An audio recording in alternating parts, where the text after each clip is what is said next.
They spoke about depth. They had depth. They did win a cup, a trophy with those under 21. But now injury. You speak about injury. You speak about injury. You come to Manchester City. Yeah. Did Manchester City have injuries? Your man players. So Haaland, let's go back. Haaland, Let's go. They're contenders for the league. I think they were sitting on the second spot. So they sacrificed the Carabao Cup by putting on the 21s because they knew Liverpool was playing a tougher team during the week for the league. So they preferred to save the senior guys for the league. No, if they pick you and you part.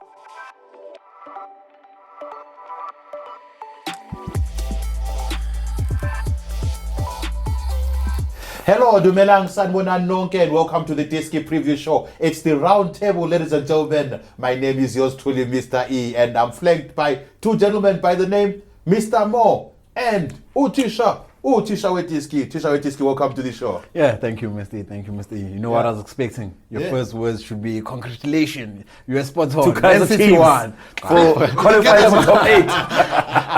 It's not over. One more game. It's not over for Kaizer teams. One more game. They might not even make it to Let's do international, step by step. Gents, this is still the intro of the show. Welcome to the show, everyone. We've got a long roundtable discussion coming your way. Don't forget to use the promo code Diski50 for you to take our exclusive YouTube offer when you open a Betfred account. So don't forget, it's Diski50 when you're doing your registration on the Betfred account. So yeah, just wanted to let you know about that. And then Uthisha has a few words for you just to remind you to what must they do? To do something, Feel free, leave your comment, like and subscribe. Yeah. Let's hear what you got to say. Mm-hmm. And if you also have ideas about the show, you can let us know, and then we'll be happy to take them to our executive producer who will take a look at them. But for today, we'll be taking a look at the big match. It's happening at the Wembley Stadium. Manchester City, they will be welcoming Manchester United. By the way, the Wembley Stadium is a neutral venue, but the home team is going to be Manchester City. It's all happening at the Wembley Stadium, ladies and gentlemen. When we come back, we'll be taking a look at the match in detail. Rasmus Højlund, thunderous. It's an absolute net buster. We're coming to you from our Betfred studios in Sandton, Johannesburg, as we take a look at the Manchester derby that's going to be taking place over the weekend. It's Manchester City playing against the Red Devils, Manchester United. And by the way, Manchester City coming from picking up and winning that championship 4 times in a row. weDiski, I think Manchester City has done very well so far. Am I allowed to say I told you so? I doubt very much if you are. No, Mr. E, congratulations to Man City. Yes. It was coming. I told you from the beginning, it was coming. You know, if you have Pep Guardiola there on your sideline, you have a striker like Haaland in your team, you have your youngster like Foden. He picked up the golden boot, right? Most definitely. I mean, who doubted that? Yeah. Who doubted? We only doubted that for the first season by the previous wrong. So going forward, it's his golden boot. Yeah. He got injured. Remember, he stayed a lot of games without playing, but he still got the golden boot. Yeah. They sold Mahrez.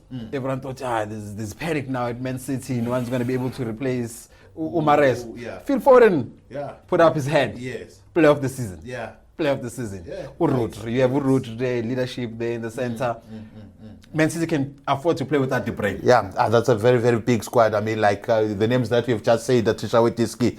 Hey, Ziabo, Mo, if I can ask, where did things go wrong for us now? Which game do you think we can pinpoint to say if only they'd won that game, maybe the results would have been different come end of the season? You know, one of those things where if you look at how Manchester City have been winning the Premier League. Yeah.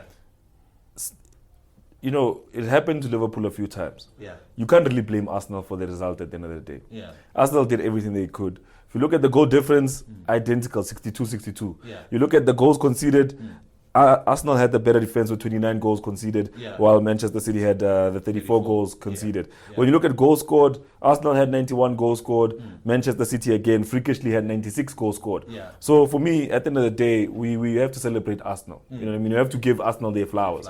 You can't blame Arsenal for Manchester City's run of results. You can't blame Arsenal for how Manchester City have performed this season. I mean, you look at it, Manchester City with only 3 losses the whole season. They have 7 draws. You look at Liverpool, who was also in the title race. They had 10 draws. They had 4 losses. So it shows you that for Manchester City, it's the small margins that matter. It is. Because they managed to not only go on a run of maybe 10, 20 games unbeaten, but when it matters most, Manchester City are able to grab the results. And what's more important about Manchester City is that their goal scoring machine works. 96 goals is not a joke. They're like 4 shy of 500. Yeah. I mean, when you look at them, in the Premier League, they're the most balanced team. 96 goals scored, 34 goals conceded. Arsenal were the best defensive side with the 29 goals conceded. So you're looking at these two sides and you're thinking to yourself, well, what does it take to beat Manchester City? And I think at this point it's to be flawless. Because don't forget, if you drop, a title race works like this. If you face me, if we're the two best teams in the league, and then you come to face me, and you lose to me, you're losing the league. So when it mattered most, Manchester City, Arsenal couldn't take the points of Manchester City. Because those 6 points that Manchester City takes off of you will count at the end of the day when you do the title race. Definitely. We saw it 2 seasons ago when Liverpool was playing against Arsenal. The season when Liverpool beat Manchester City to the title. Liverpool beat Manchester City in the league. The next season when Manchester City won it, Liverpool drew with Manchester City in the league. So if you can't take points of your direct opponent, never mind the other 19 teams in the league. 18 teams in the league. If you can't take points of your direct opponent, then they're going to go on, take points off of you, and that will be the decider at the end of the day. You look at it now, the point difference says it all. 89, 91. It is a game of fine margins. The difference is, were you 2 points. The difference is, did you make it count when you face City? You understand? When Klopp first arrived at Liverpool, and that was one of my main criticisms about him. He faces a Manchester City, he wins. Tottenham, he wins. Manchester United, he wins. Now he faces a Burnley, boom, Burnley chows him. Understand? And you look at Arteta this season, and some of the biggest hiccups that have come for Arteta have come from the big 6 teams. But against the smaller sides, he's the best coach. You know what I mean? He's beating your Burnley, he's beating your Luton Towns. But when it matters most, against the Liverpool and Everton. And I think he also lost the game to, I think it was last Aston Villa by 2-0. Exactly. I think if they'd won that game, they would have maybe won the league by 1 point. Currently there's a difference of 2 points. If they'd picked up those 3 points there, they would have done better. You look at Liverpool as an example of the title race of where it went wrong. And it went wrong when they faced teams that were desperate for points. Arsenal, that is. No, Liverpool first. Liverpool. Oh, okay, so when you think about what really killed Liverpool, they faced the Manchester United that was hungry for a trophy. And Manchester United pushed them all the way, 120 minutes in the FA Cup, and they managed to get through, right? So they win, Manchester United goes through, right? Then they come back to the league. First of all, you have a depleted squad. You have injuries everywhere. Number 2, your players are tired because of your training regime is high intensity. Now you're going back into the league. You're obviously going to drop points because when you play against teams that are smaller than you, that are desperate. Everton, when they beat Liverpool, they were desperate for survival. They wanted to survive. They don't want to go down to the relegation. You understand? But they're at the wrong side of the table. So you look at it and you think to yourself, what could have been if Liverpool, those 10 draws weren't 10 draws? For Liverpool to have 10 draws and finish third in the league is a big statement. It's a big statement. It's a big statement. And thinking about, for me, honestly, I just have to say this. I know it's a long story about Liverpool, but you look at where Liverpool was last season, you look at where they are now, it's a successful season. You look at Arsenal where they were last season, you look at where they are this season, it's a successful season. Arsenal chose the wrong trophy. They should have made sacrifices. They should have said, you know what, let's leave the Champions League, let's play our B-side there, let's focus on the Premier League. That 3 points that they lost by comes from not dedicating all the assets to winning the Premier League. Okay, no, we get you. Uthisha, weDiski, what's your take on Arsenal picking up the second spot and 2 points behind the Citizens? Look, for me personally, I always tell you, experience. It boils down to experience. We look at Pep. When Pep first started at Man City, a lot was expected from Pep. He's got Champions League, Barcelona, he's got championships at Bayern Munich. So a lot was expected. People expected Pep to win the league first season. What happened? He didn't. Things didn't go according to plan. Things didn't go according to plan. So he needed to sit down, strategize, and implement his tactics. It took him time. It took him time. It was a process. What he did now, players, he got the right players. He's got a philosophy. You get players that play your philosophy. And guess what? Most spoke about sacrifice. There were trophies that were sacrificed. A lot. Remember, in Champions League, Man City only recently won Champions League. And they've been on great form. Can I just add that before they won the Champions League title, they were in the final the season before. And that season was one of the few seasons where they didn't get all the trophies. Because usually they would collect Carabao Cup, FA Cup, and then they would win the Premier League. That season they didn't make it far in the Carabao Cup, they didn't win the FA Cup because they were trying to make it to the Champions League final. So that's what I'm saying. If Arteta knows what he needs to do now, he just needs to sacrifice. Let go of the other trophies. Pick up everything. You can pick up everything. That's the same thing that happened to Liverpool again. when Liverpool, when things started going wrong for Liverpool, Yeah. when Klopp said his goodbye, that he's leaving after the season, Yeah. all of a sudden now there are talks a Yeah. quadruple. Liverpool is gonna take quadruple. Yeah. But there's no way you're gonna take That's the quadruple. need, Yeah. Sacrifice. But you think also Sacrifice. maybe the mindset of the players also changed then? No. Knowing No, that- not necessarily. Look at Barcelona, for example. Xavi announced he's leaving. What happened? Barcelona was reborn. Klopp announces he's leaving. Yeah. What happens? They started Liverpool. climbing up. falls- But falls at apart. the same Yeah. time, you're ignoring the injury list that Liverpool had. Yeah, Because at the but- same time, but- remember there's at a that time, they put in yeah. the reserve side. I think most of them were teenagers. But it's unfair. It's unfair to speak up about injuries. Yeah. Because Liverpool fans were happy. They were over the moon when Liverpool took the Carabao Cup with the under 21s. Yeah. They're happy. They spoke about depth. They had depth. They did win a cup, a trophy with those under 21. But now So Injury. was it You speak about sustainable? injury. You speak about injury. You come to Manchester City. Yeah. Didn't Manchester City have injuries? Your man players. So Haaland, let's go back. Let's go Haaland back. was injured. He missed Yeah. a couple of games, a lot in fact. Yeah. De Bruyne Yeah. was injured. He Yeah. missed. Those are the star players. Those in fact are key players for Manchester City. Yeah. But Pep, what did he do? He was able to adjust. With those guys out, Bob, youngster Bob, started seeing more game time. Luis started seeing more game time. Foden started seeing more game time. He picked up his hands. Yeah, and he contributed very well. So what do we contribute that to? I think at the end of the day, we're ignoring how little energy Pep Guardiola's style of play exudes on the players. You understand? They walk the ball into the net. Yeah. That's Manchester City. They walk the ball positional type of into the back of the net. Yeah. Liverpool play gegenpress, which is a counter-attacking football. They run the ball into the back of the net. Using a lot of You energy. need a lot more energy. You need a lot more distance. Yeah. Players get injured there. Thiago Alcantara didn't play all season long. You can argue what you want about who was injured. When Manchester City played their last game of the season in the Premier League, Kevin De Bruyne was on the park. Jack Grealish was on the bench. You have your your Jeremy Doku was on the pitch. You have your Julian Alvarez was available. Whether we like it or not, Manchester City's injuries were isolated incidents. It was not a wholesome situation like what happened with Manchester United this season, where they ended up with no defenders and having to play Casemiro out of position. You understand?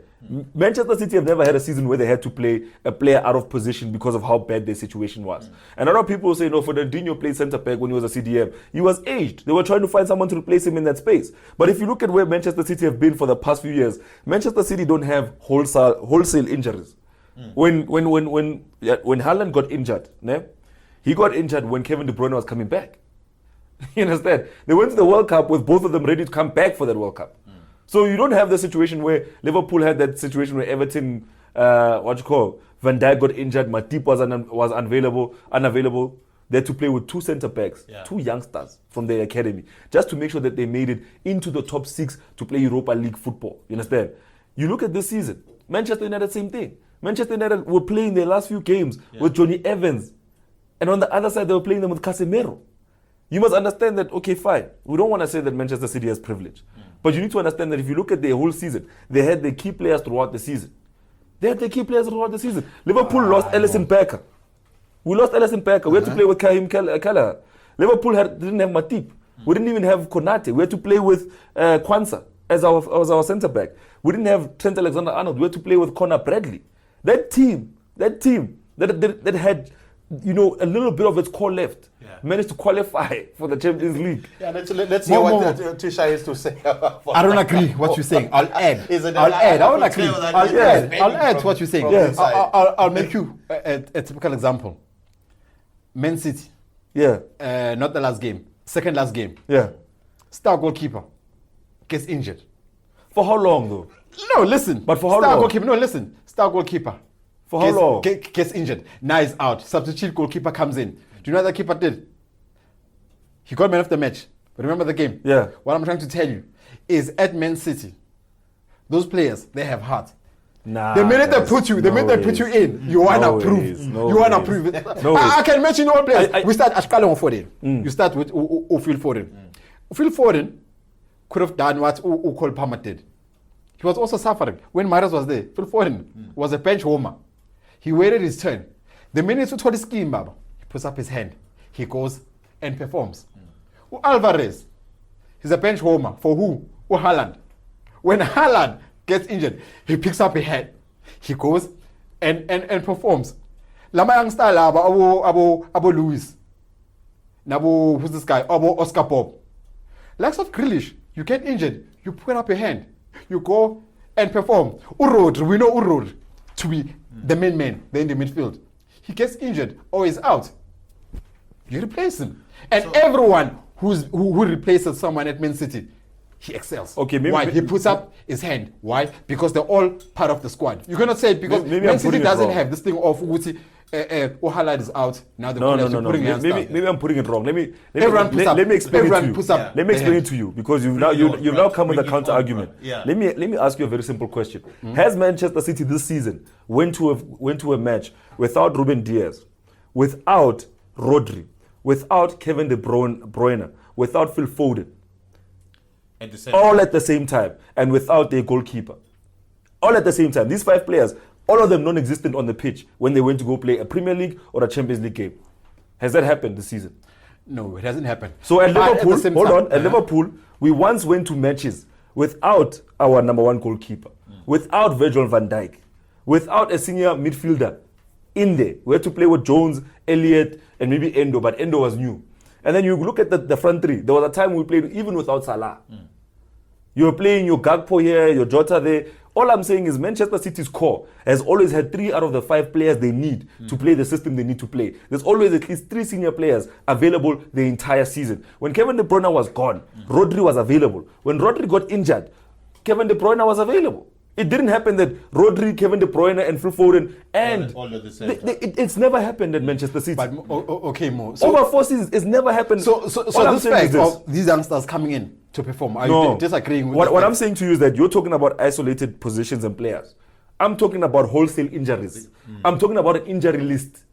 I'm talking about 8-9 players from your senior first team who are unavailable. Do you think Liverpool played that game with under 21s because we liked it? You liked it. Wasn't there. You liked it. No, Mo Salah understand. Mo Salah understand. Those guys, those senior players don't understand. You don't understand my question. Was so bad. That's why they had to bring in those guys. No, don't understand. They can't. That camp was prioritized. They needed the silverware, and there was no way they could have chosen the under 23s way ahead of the senior team. So no, but they had injury. No, the sacrifice. Remember, the reason why they were looking the league. Remember, they were chasing the league.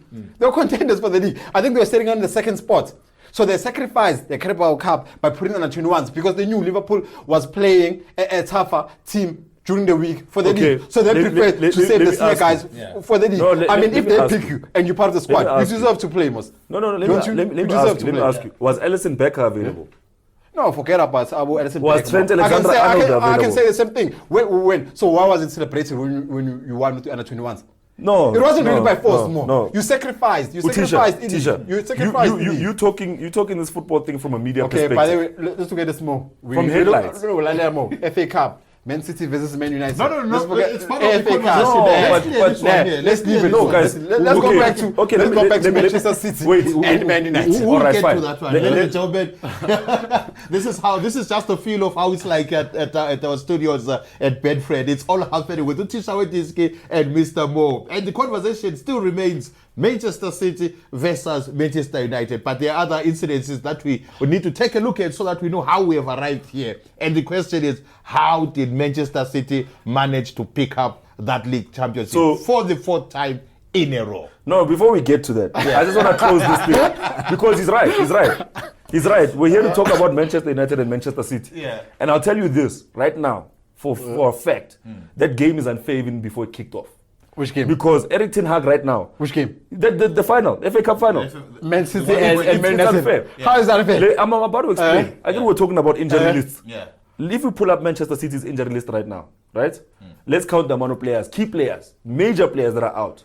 Then we go to look at Manchester United. Manchester United don't have access to their centre backs. Overrun is back. He played last game.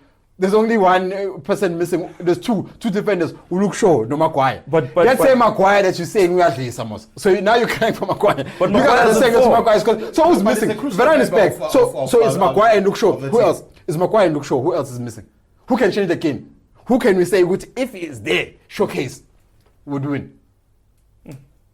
Who? Tell me. Okay. Who's missing that you say showcase? No, yeah, Uthisha, weDiski. Let's quickly get into the profiling of first, Mo must Manchester congratulate. United. I want to hear Mo say congratulations to Man City while claiming the title. You know what I did yesterday? Yeah. I watched Manchester City. Wait, listen. I watched Manchester City win the league with my friends. Yeah. And the moment that the final whistle went, Yeah. one supports Chelsea, the other one supports just Chelsea, and these two support United. I support Liverpool.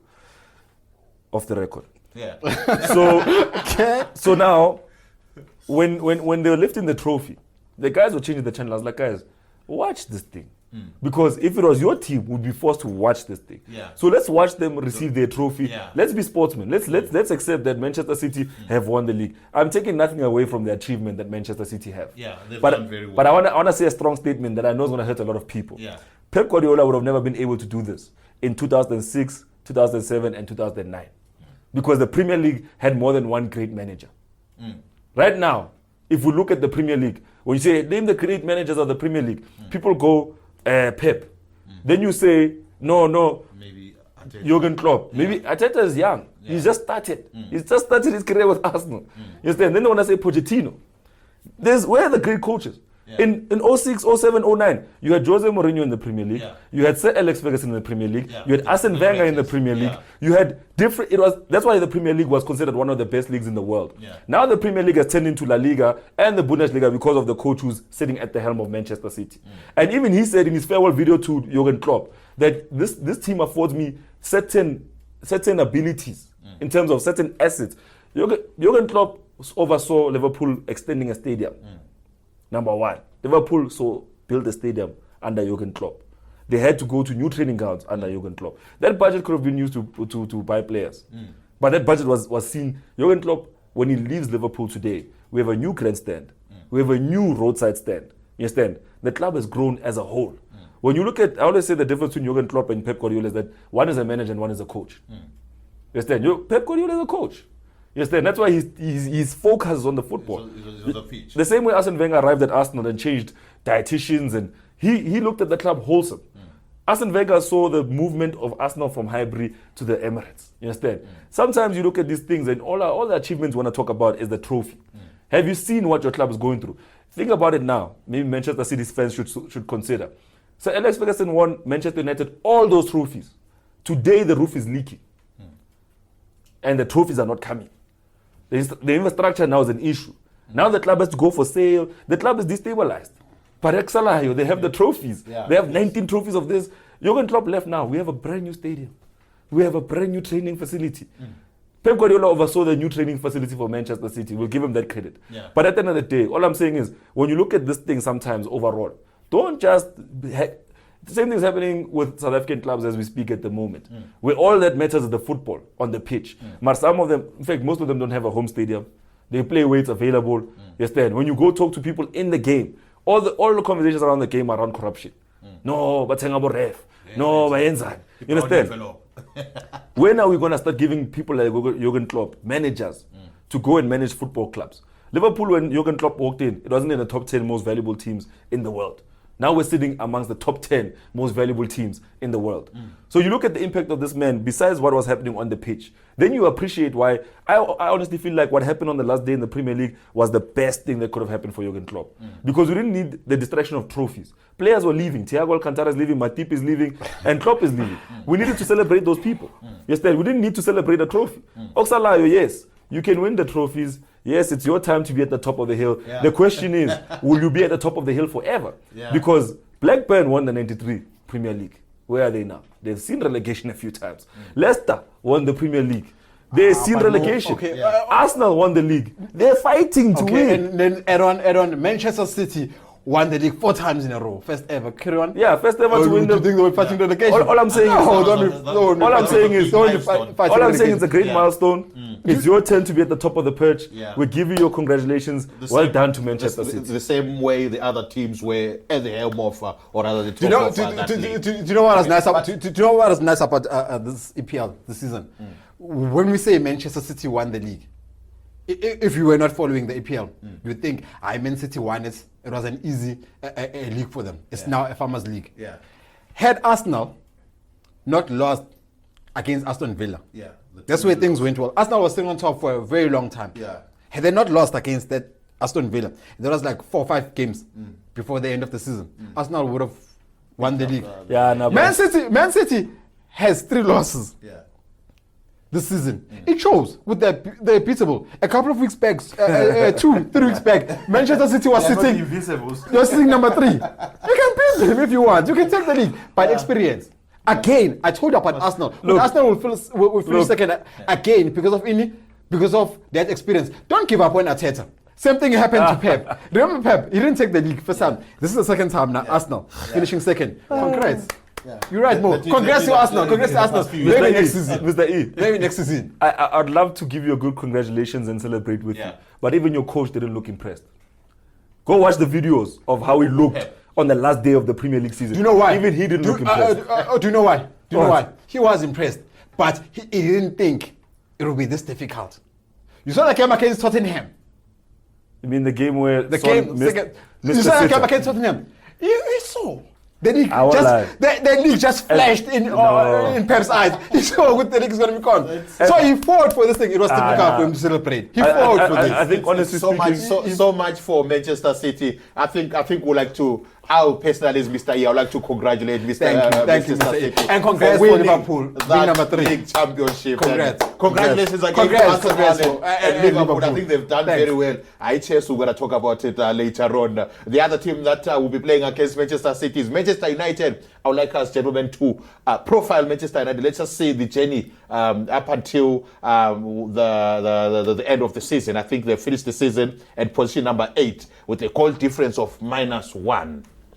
What went wrong at Manchester United? No. Things are not happening, and at the end of the game, the FA Cup final, when the whistle blows, will Eric Ten Hag still have his job? I think Eric Ten Hag needs to be given more credit because this is post Ronaldo. This is post Ronaldo leaving Manchester United. And another thing is that if you look at where he was with this team, having to let go of players like Pogba, there was old players that were signed even before Ten Hag was a coach proper at Ajax Amsterdam. So Manchester United were stuck at some point with a big salary wage bill. De Gea was taking money, Pogba was taking money. There was a lot of players that, you understand, Ronaldo arrived. They had a big wage bill. For the first time in Manchester United right now, they had a season where they tried this thing of signing stars like Real Madrid does. Signing Varane, signing your Casemiros. They let go of a key player like Sabitzer, who's now in the final of the UEFA Champions League. So they've made mistakes. I hope that Ten Hag at this point has learned from his mistakes. Because relying on a player like Rashford to get you the goals, when you know he's not a goal scorer, he's a creative player, he's a Jeremy Doku. He wants to beat a man and create a chance. And the thing is, Manchester United right now, they didn't have a number 9 last season.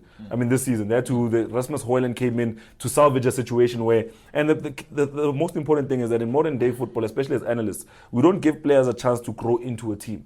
We don't allow chemistry to form between players. We think that players are plug and play because this FIFA mentality that we have that I'll sign this player, I'll put him in and he will score 5 goals. The player has to get a relationship with the players around him. He has to understand how people around him move so that he can get the best out of the team. So Eric Ten Hag at this moment in time, yes, when you look at on paper, it's a bad result, finishing 8th. But what this result can do for them. Last season when Liverpool finished outside of the top 4, people were like, oh, what a bad season. But look at how it's helped them actually qualify for the Champions League. You understand? The same thing can happen for Manchester United now. Now that they have a chance to go back and say, okay, what was our mistakes? Number 1, we signed aged players who have won everything, who are easily going to get injured. So we might as well get young players and start developing our youth.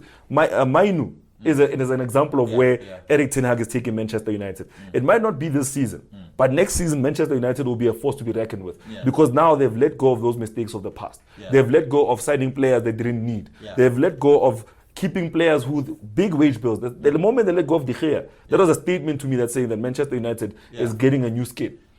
So whatever happens in the final, whether they lose it, Manchester United has a bright future. Okay, let's quickly take a break. And when we come back, Uthisha weDiski is going to tell us, or rather give us his thoughts and insights on how Manchester United has rather performed up until the end of the season. Rasmus Højlund, thunderous. It's an absolute net buster. You are still watching the Diski preview show, and it's the round table as we continue the conversation on the Emirates FA Cup final. It's going to take place at the Wembley Stadium, where Man City is going to be playing against the Red Devils, that's Manchester United. And now I just want to pose a question to Uthisha weDiski on Manchester United. Uthisha weDiski, Manchester United haven't finished at position number 8 with a goal difference of -1. They managed to score 57 goals, but they conceded 58. What does that say about the defense line and as well as the front line, Uthisha weDiski? Look, Mr. E, that's the worst finish for Man City. They've had a terrible season. They've considered the most Don't goals. miss your win. Don't miss your win. They've had a terrible season. Terrible. Yes. But if you by whose standards? If you listen to my videos or my views in the past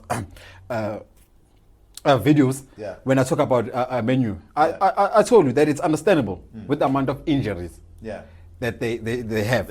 With the releases that they made, the players that went, more mentioned earlier, like Pogba leaving and stuff. But you know what's the difference between Man United and Man City? For me, it all will boil down to a coach.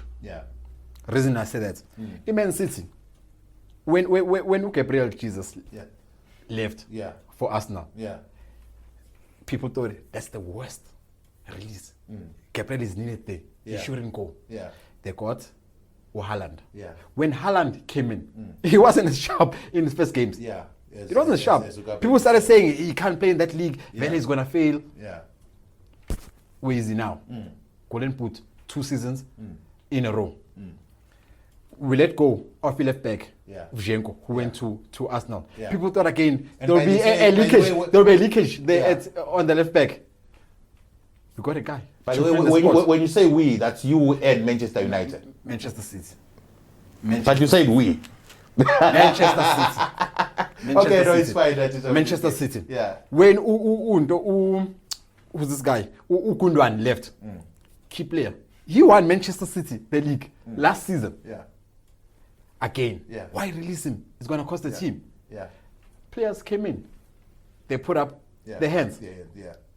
So again, major difference between Man City and Man United is the coach.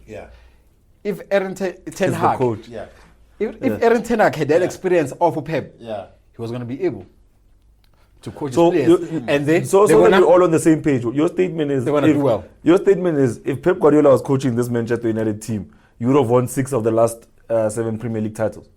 You're saying the league would have been for that same reason. Pep failed. Remember, Pep failed in his first season.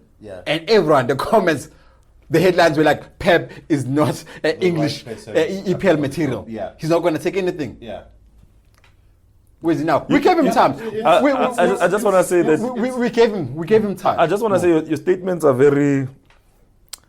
You're making very strong statements from a very difficult position to understand, because number one, Erik ten Hag arrived at Manchester United on the back of Ralph Rangnick's tenure at Manchester United. Ralph Rangnick was supposed to be a sporting director while Manchester United looked for a coach. So they were still in transition. They weren't in a place to challenge for anything. And this was after Ole Gunnar Solskjaer finished second in the league with Manchester United. When he had in the team, what you call the number 7 that I like so much. What's his name, man? The guy who celebrates goals like this. Number 7. Cavani. When he still had Cavani in the team. Then Manchester United went above the manager and signed Ronaldo. Ronaldo came to the team, and Ten Hag obviously is a coach. You can't coach a Ronaldo. You can't tell Ronaldo how to trap the ball, shoot and pass and whatnot. Ronaldo gets frustrated, he leaves. Already the dressing room is going to be like, no, Ronaldo left, there's drama, people don't like. Manchester United have been through so much drama. At some point, Manchester United hired someone to take over the players' social medias and say, you can't go read about yourself anymore. You understand? Manchester United are not in the same place as Manchester City. That's number 1. Number 2, I'll say it financially, they're not in the same place. Manchester United was on sale.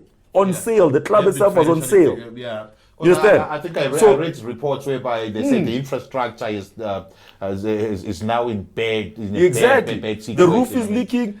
I'll stop saying the roof is leaking, but Manchester United, where they are right now, I think 8th position is the best they could have done with the resources that they have. They're playing in a league where at this moment in time, if a player got an offer from Manchester City, Liverpool, Arsenal, and Manchester United, and Chelsea, that player is not going to choose Manchester United. You understand? There's so many. No. But which player wants to choose Manchester United at the moment? Do you think if Haaland had the option to go to United when he was still a youngster, because his former coach was coaching United at the time, Ole Gunnar Solskjaer. Ole Gunnar Solskjaer offered Haaland to Manchester United. Manchester United said, no, he's not proven yet. Now that he's proven, he's gone to City. But you have to think about the infrastructure that Manchester United need to get players like that. You understand? No player right now in modern day football. I mean, look at the situation. Darwin Núñez, Manchester United wanted him. He went to Liverpool. Cody Gakpo, they wanted him. He went to Liverpool. You understand? Nicola Jackson, they wanted him. He went to Liverpool. I mean, he went to Chelsea. So at this moment in time, Eric Ten Hag is not dealing with the same thing that Pep Guardiola is dealing with. Manchester City is a machine where, even if you look at them financially, my brother, that's why even right now there's 115 FFPs that are still pending because they have the financial backing to do. And you can say, look, that money doesn't play a factor. But Roman Abramovich, you understand, went to Chelsea, won the Champions League, backing them financially. You look at PSG, same thing has happened at PSG. PSG before the takeover was just a team that was a team that was formed by merging together two teams, Paris FC, which still exists, but the original Paris FC, and they made Paris Saint-Germain. And if you look at French football, it was Lille, it was Lyon, it was Marseille, the big teams from France. Finance came in and changed that whole league, and for 10 seasons straight, PSG was winning it. You understand what I'm saying? Like, you have to look at what's happening to the Premier League. Yes, maybe you like Manchester City. I like the Premier League. You understand? I'm going to tell you straightforward. This fourth title in a row is not good for the Premier League. It's not. Yes, it's a great... No, yes. And whose fault? Whose fault is it? Okay, let's do this. Let's look at the team. I think we've had enough. Expenditure. Finish. How much did Man City use to buy players? They say over $1 billion. Yeah, it's Man City. Over $1 billion. Look at this season. The season that we're from. How much did Man City spend? How much did Liverpool spend? How much did Man U spend? And how much did Chelsea spend? And Man City is not top. I've heard this argument before. Man City is not top. I've heard this argument. I've heard this argument before. Let me ask you a key question. Let me ask you a key question. During Pep Guardiola's time, who's the most expensive player you've ever sold? And how much was the figure? I don't know. You tell me. No, I don't know. I'm asking you. I also don't know. You follow the club? I also don't know. Okay, fine. I see where you're going. I also don't know. Let's go. I also don't know. Let's go to Liverpool. Liverpool sold Coutinho for 120 million, right? From that money that they sold Coutinho for, they signed Alisson, they signed Virgil van Dijk from that money. You understand what I'm saying? Before that, they let go of Suarez for odd 80 million. You understand? When we say the books don't balance, we mean that how is Manchester City letting players go for free, but being able to cough out 150 million for Haaland? Where did that money come from? Did it come from the transfers? Did it come from the trophies? A while back, more it seems like you're contradicting yourself now. It seems like you're contradicting yourself. Okay, aren't you about what is happening on Sunday? Yes, we get it. Okay, final statement. Let's hear your final statement. Manchester United. That's the game that we want to talk about today. Just embrace your oil money. Embrace it. Say my club. Oil money like this, embrace it.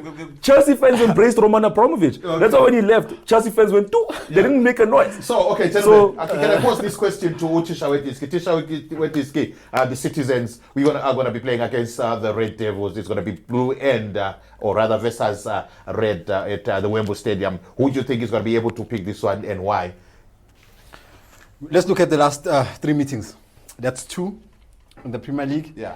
And then that's 1 in the FA Cup. This FA Cup final we're talking about, it's a repeat of last year's of last season. Yeah. Last season, it was Manchester United versus Manchester City. Manchester City went over to win that game by 2-1. Okay. Gundogan scoring 2 of those goals. Yeah. Man United, Fernandes scoring via penalty. Via penalty. Via penalty. So Manchester City won the last game. There was the first time they met in the FA Cup final. All right. Man City went over to win that game by 2-1. We come to the league. Yeah. Play twice, home and away. Yeah. Man City winning both. Yeah. 3-0, 3-1. Foden scored 3 goals. Haaland scored 3 goals. Yeah. Haaland, golden boots, scored 3 goals. Foden, player of the season, scored 3 goals. So what I'm saying to you, in a nutshell, they met 3 times. Man City won all those games. Those 3 games. But Uthisha weDiski, remember this is a Manchester derby. This is a derby whereby most of the time the form books get torn we throw them away. This is totally different ball game altogether. And Manchester United, I think on their way to the final, they beat also a big team. I think it was Liverpool that they beat for them to find themselves here. So they've got the capacity to make an upset. They've got the capacity to win against Manchester City. What's the last team? Coventry. How did they win? I was about to mention that if the question was going to come to me. Manchester United, after the game they played against Coventry, only Anthony was proud of that result. Where there's video evidence of only him being proud of that result. I think at the end of the day, Manchester United, from that result, and I think I just want to say that if you one of those people that follow Betfred, Fred came out and said Manchester City has won the league. And in the before, remember when he said he's going to pay out early. Yeah. And in his statement, he said, if you look at the players' shoulders after that weekend where both Arsenal and Liverpool dropped points, he said, if you look at those players' body language, there's no more team. These guys are not going to make it to the end of the season and win the league. Yeah. You look at Manchester United in the semi-finals of the FA Cup when they beat Coventry. They knew that the better team lost. Yeah. They knew that the hungrier team lost. They're going to go into this final and fulfill a fixture. Yeah. That's why I said to you, this game is already unfair. It's just Manchester United going to fulfill a fixture. They know they're going to lose it. The question is how much. You understand? I know, one thing I'll say about Manchester. One thing I'll say about Eric Ten Hag's team. But I thought you were going to speak about. You heard that speech Eric Ten Hag made. I mean, he said they're going out there to get the trophy for the fans. Yeah, very emotional. Yeah. Don't you think maybe they're capable? I mean, end of the day, it's a derby. They have nothing to lose. They've got a chance. To pick up that silverware. They do. They definitely do have a chance. And but then, knowing football, I know Manchester City has been on the roll. And if they win it, they qualify for the Europa League. But and being number 8, which means currently, as we speak, they're not taking part in any European competition. Yeah. But then, if you look at Man City, to be fair, if you look at Man City, those boys are hungry. Yes, they failed to defend their treble. But it's possible now to get 2. If you look at Foden, that guy is hungry.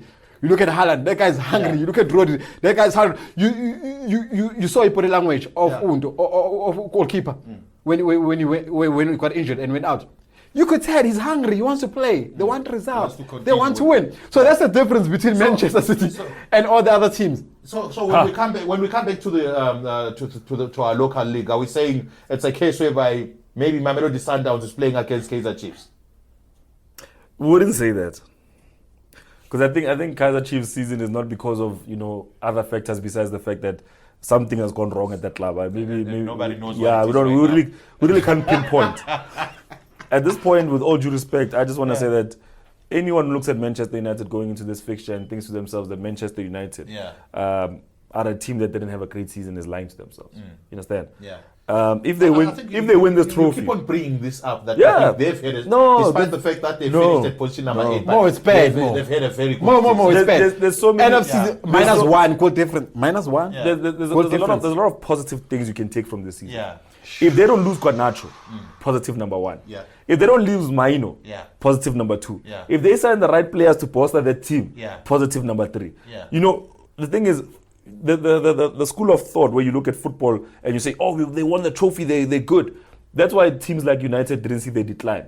That's why teams like Chelsea couldn't see their decline. Because even when Chelsea was falling apart, people were still saying they're winning. There's 4 seasons where Chelsea was falling apart and no one noticed. Yeah. When Jose Mourinho came back the second time, and then they won the Premier League on his first season, then the second season they lost it, and then Leicester won it. Then they came back the next season and they won it. They won it again. And when you look at how they won it, they were the best team in the land at the time. Yeah. No one could, what Manchester City is today, Chelsea was in that time.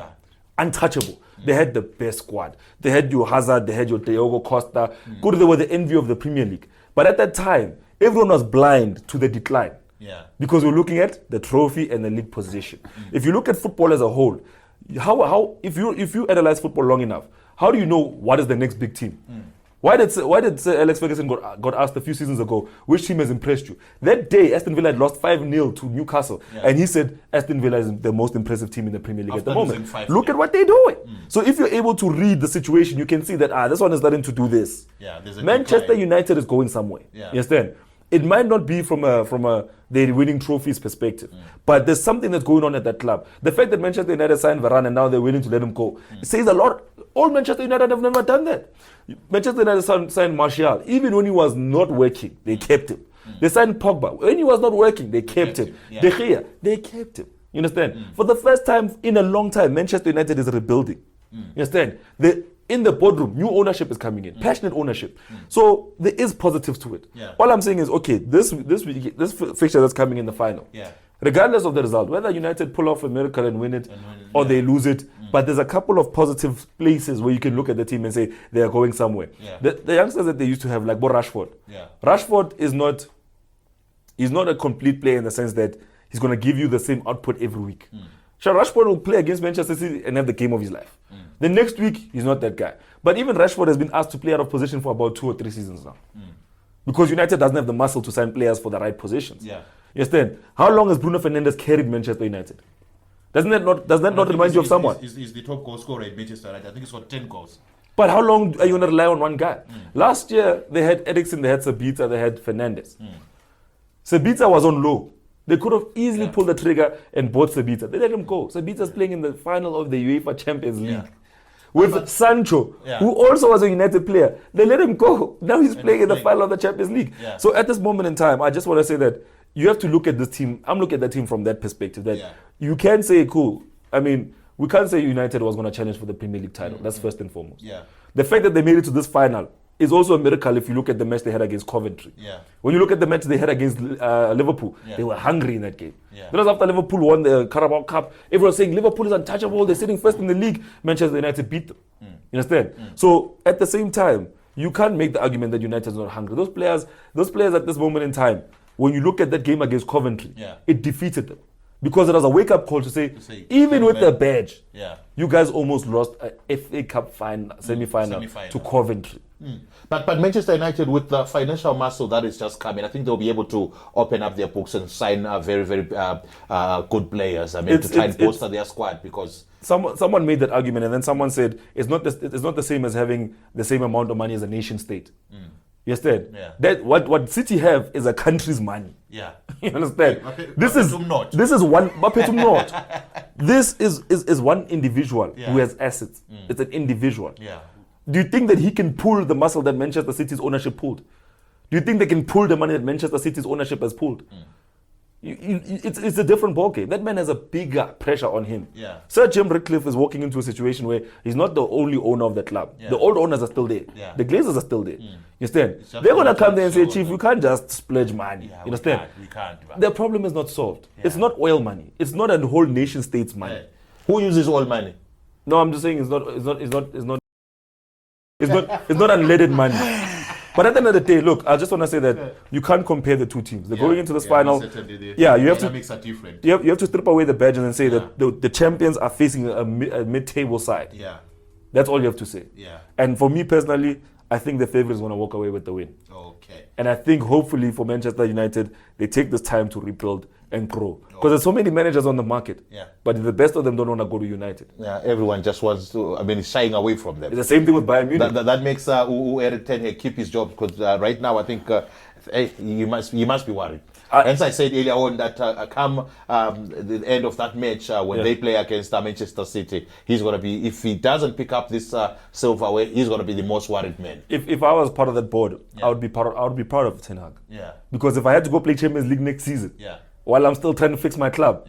No, guys. That's a big. You're asking me for a lot. You're asking me to finish fourth in my group. To get ridiculed again. This is way better. It allows him to rebuild. And they ended up at 60 points, while the Aston Villa at position number 4, it's 8 points. Well, just a difference of 8 points. Not that bad. But if you think about it, Newcastle United is above them, and no one's talking about Newcastle United's finish. But Newcastle United last season was the talk of the town. They were the top 3. Newcastle's in the top 3. They're going to the Champions League. Look at what playing in the Champions League has done to them.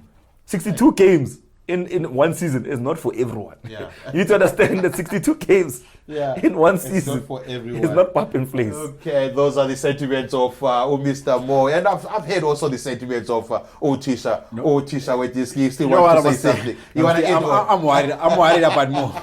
I'm worried about more. Why I'm worried about about Uthisha more. with this game? No, it takes me back to Yeah. a video you and Mo did. I think it was 2 weeks back. Yeah. Where Mo gave his 5 steps of fixing Kaizer Chiefs. Kaizer Chiefs, I yeah. think Mo is spending more time with Kaizer Chiefs supporters now. Yeah. Mo seems to be finding positives where there's none. I can't. He's a positive He man. seems to be finding I'm a positives positive man. where there's none. Yeah. I'm seriously worried about Yeah, Mo. yeah. But anyway, we look forward to a great game. Look forward to a great certainly. game. It's going to be a very, very great game when the two teams meet in the heart of London. That's Wembley. Now we're going to get into the predictions of this game. For those who like to place their bets, maybe I should start off with, let me see. Mr. Mo, I'm going to start off with you. Can you give us a prediction of this game here? Who's going to walk away with the silverware?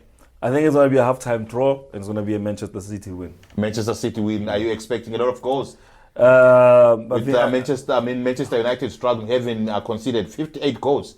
I think Onana has picked up the goal. Yeah, goal but from like Nets. you said, 58 times. You said like the form sheet goes out the window. Yeah. At the end of the day, Manchester City at this moment in time, the way they celebrated their Premier League, you could see it was a little bit more muted than what they did in the Champions League. Yeah. So obviously they have the sight on this trophy as well. It's not like they're gonna just hand it over. Yeah. So I think it'll also be maybe a 2 or 3-1 result. Yeah. I think United will be on the score sheet, but So not that's gonna necessarily. be a They will, BTS, you yeah, say? no, they're Yeah. not gonna be the winners. They're not going to pick up that. But they silverware. shouldn't despair. I mean, out of all the drama that they've had, which Uthisha has ignored, Yeah. there's some positives there. Okay, that's more for you.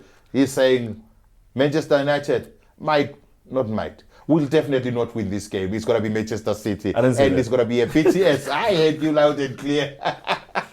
Let me move over to Uthisha weDiski, and I can guess what he's going to say, and I can guess which team he thinks is going to win. Which team do you think is going to pick up the... You said you can guess. Yeah, no, I can guess for myself. I want to do it for the viewers. I mean, no, Mr. E. Yeah. Like Mo just said, this is just a formality. Yeah. It's fulfilling a Just fixture.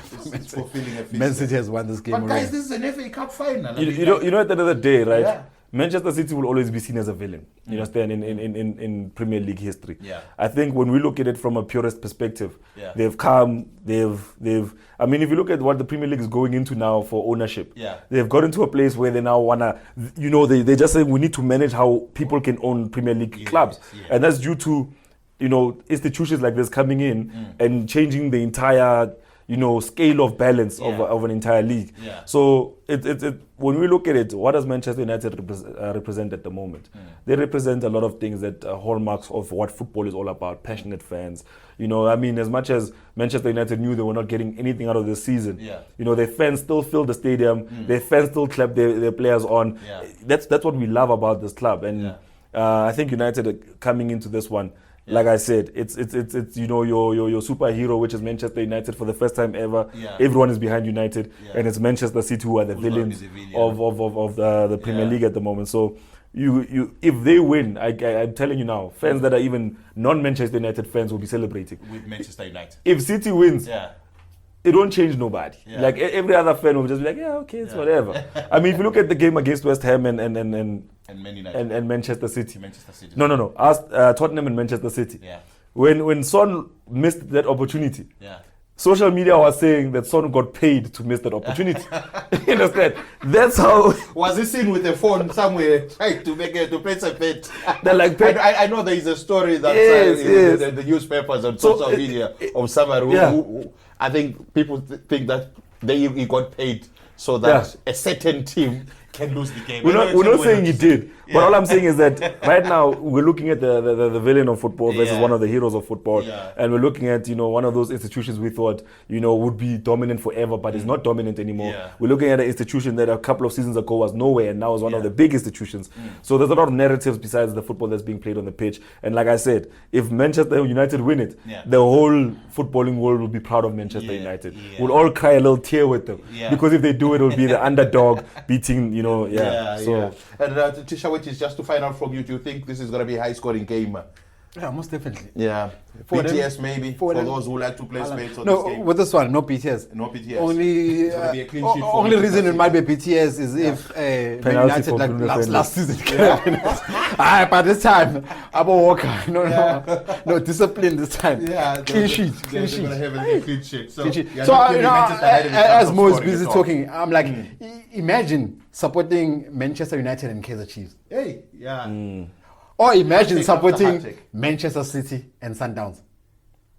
And by the way, Mo, we're going into the winter now. Won't be having games. So I guess maybe one topic we should actually go into is how soccer or football has evolved. Evolved off lane. Yeah, okay. No. Because if you look at Man City, and then you look at Sundowns, and then now look at Bayer Leverkusen from Germany. Yeah. I think they might join the list. Yeah. And if teams like Bayern are not careful, same thing. What's happening to Chiefs now will happen to Bayern. No, it's already If they're started. not careful. Yeah. Same thing that's happening to Man U. Yeah. But the Bayern story is sad because no coach wants to coach Bayern. The same way with Manchester United. Yeah. Nobody wants to go there. Yeah, no one wants to go there. What? Zidane didn't want to go there. Yeah. Yeah. That's it. But Zidane doesn't want to go in. So, but your idea, I think we'll have to talk to our executive producer. Maybe he's going to create a slot for The that thing is, conversation. you're bringing up a topic you're not going to like. It's fine. We're going to do it for our viewers. What are your thoughts on this game here? It's Manchester City versus Manchester United. And this game is going to take place on Saturday. Is it going to be Saturday or Sunday? Saturday. I think it's actually Saturday. Who do you think is going to walk away with the silverware? Is it going to be the Citizens, Manchester City, or it's going to be the Red Devils? Red Devils. My prediction is Manchester United is going to walk away with the silverware, and the whole of Betfred is behind Manchester United. I would like to thank you very much for watching this episode of the Diski Preview Show Roundtable. My name is yours truly, Mr. E.